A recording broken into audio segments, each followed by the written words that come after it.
Chaque année, plus de 150 séismes de magnitude égale ou supérieure à 6 sur l'échelle de Richter se produisent à la surface du globe.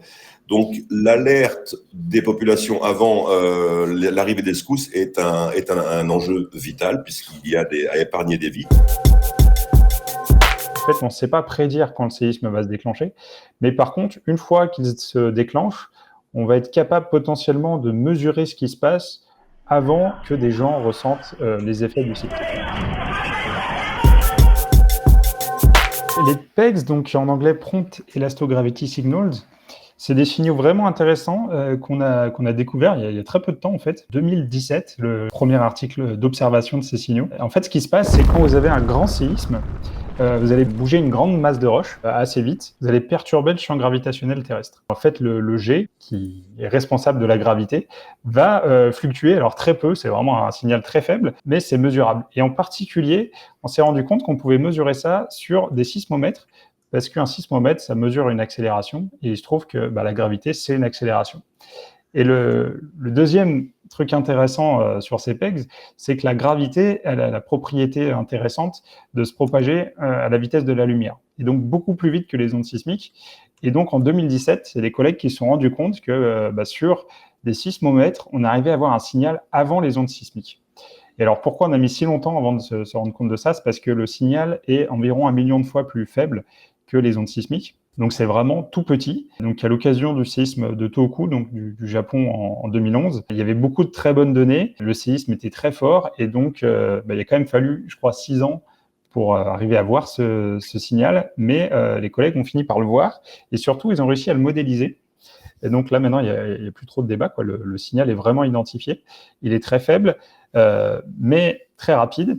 Et donc, ce qu'on a fait à la suite de ça, et donc c'est ça que montre la figure, c'était de développer un algorithme d'IA qui scanne en temps réel toutes les données enregistrées sur les sismomètres et qui va tout de suite en déduire une magnitude et une localisation toutes les secondes en temps réel depuis l'initiation du séisme. Et ça, ça a donné le résultat qu'on voit ici. Donc, ce qu'on voit en jaune, c'est l'évolution de la magnitude réelle du séisme. Donc un séisme de magnitude 9, c'est pas quelque chose d'instantané. Ça met celui-là, il est mis près de 2 minutes à rompre. Et donc on voit qu'avant de devenir un magnitude 9, c'est un magnitude 6, puis un magnitude 7, 8, etc. Et donc comme on ne sait pas prédire le futur, en fait, le mieux qu'on puisse faire, c'est de coller au plus près de la courbe jaune. Et ce qu'on voit en marron, c'est l'estimation du système d'alerte japonais qui était en place en 2011, qui est quand même très bon, hein, c'est probablement le meilleur du monde.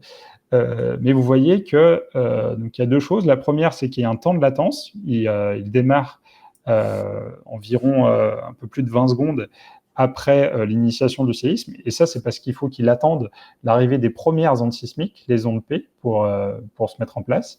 Et le deuxième problème, vous voyez, c'est qu'il a saturé à magnitude 8.1, donc un point en dessous de la magnitude réelle. Et ça, pour le coup, ça a eu des conséquences vraiment importantes pour anticiper le tsunami.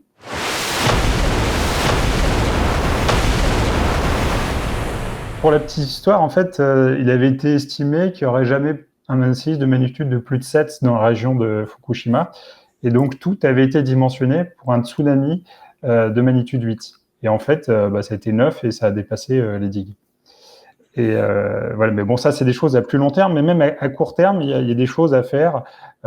Si on sait que c'est vraiment magnitude 9 qui va générer un tsunami, en gros, 30 fois plus gros qu'un magnitude 8. Donc, en bleu, ce qu'on voit ici, c'est la performance de notre algorithme d'IA basé sur ces PEGs. Et vous voyez qu'il n'y a pas ce problème de saturation, et donc il estime la bonne magnitude quasiment dès que le séisme est fini. Ça peut déjà être très utile pour l'estimation rapide du tsunami, et ce qui nous intéresserait, c'est même que ça puisse devenir utile pour l'estimation des secousses. Et là, vous voyez qu'il y a quand même un petit problème, parce que ça ne marche pas au début. Et en fait, la raison pour laquelle ça ne marche pas, c'est que tant que le séisme n'a pas atteint une magnitude qui est ici de l'ordre de 8.3, les signaux sont trop faibles pour que l'algorithme arrive à avoir quelque chose. Et donc, c'est là-dessus qu'on travaille en ce moment, d'essayer d'abaisser cette magnitude à partir de laquelle ça marche, pour que ça ne serve pas uniquement pour le tsunami, mais potentiellement déjà y arriver à estimer plus tôt, et puis éventuellement arriver à être utile pour les secousses. Parce que vous voyez qu'ici, une fois que ça marche, on est déjà à près d'une minute après le séisme, donc les secousses sont déjà arrivées, donc c'est plus très utile. Le foyer sismique était à combien de distance de Fukushima? L'hypocentre, alors de Fukushima en particulier, je ne sais pas, mais le plus proche des côtes, c'était une centaine de kilomètres. Une centaine de kilomètres, sachant que la vitesse de propagation des ondes gravitationnelles, c'est la vitesse de la lumière, un peu plus de 300 000 km/s. Ce qui est assez contre-intuitif, c'est que malgré le fait que la transmission d'informations soit instantanée, en fait, on arrive à capter le signal une fois que le séisme atteint une certaine magnitude, qu'on estime à quelque chose de l'ordre de 8,3 dans ce cas-ci. Ce qui veut dire qu'il faut attendre que le séisme grossisse jusqu'à une certaine taille pour voir quelque chose. Donc, ça rend le signal pas complètement instantané en fait, en pratique. D'accord. Et il y a une espèce de vitesse apparente qui est différente de la vitesse de la lumière. D'accord. Donc, on arrive à lire ce signal tout petit sur un sismomètre. Alors, évidemment, on discute aussi avec les astrophysiciens et les physiciens pour essayer de construire des gravimètres spécialement pour observer ce signal. Mais il y a des difficultés parce que eux, c'est pas exactement la même gamme, enfin, c'est pas du tout la même gamme de fréquences qu'ils regardent, et donc ils construisent des instruments très chers et très sophistiqués, des trucs immenses comme Virgo, par exemple, ou LIGO, mais ça marche pas exactement pour ce qu'on veut voir. Quelles sont les pistes d'amélioration concernant ces ondes gravitationnelles traitées par l'IA pour l'avenir? Donc là, ce qu'on fait, on l'a appliqué en Alaska où il y a un réseau extrêmement dense. Et on voit que ça marche beaucoup mieux quand on a plus de stations. Donc, c'est une piste. Juste mettre beaucoup de stations, ça marche beaucoup mieux. Évidemment, c'est cher.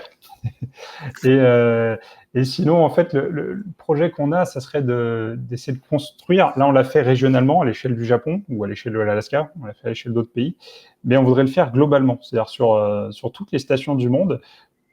Parce qu'étant donné que le signal est quasi instantané, en fait, vous pouvez potentiellement recevoir de l'information utile à l'autre bout de la Terre et que ça puisse toujours être utile avant que le tsunami arrive, même avant que les ondes arrivent.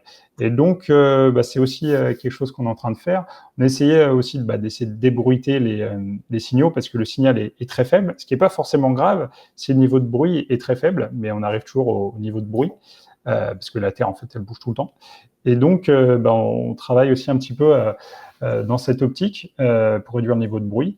Et puis, un cas d'application réelle, on est en train d'implémenter directement ce système au Pérou, en complément d'un autre système d'alerte pour les secousses qu'on a aussi implémenté au Pérou, et qui, lui, est basé sur les ondes P classiques, mais qui utilise également l'intelligence artificielle pour aller plus vite que ce qui existe ailleurs.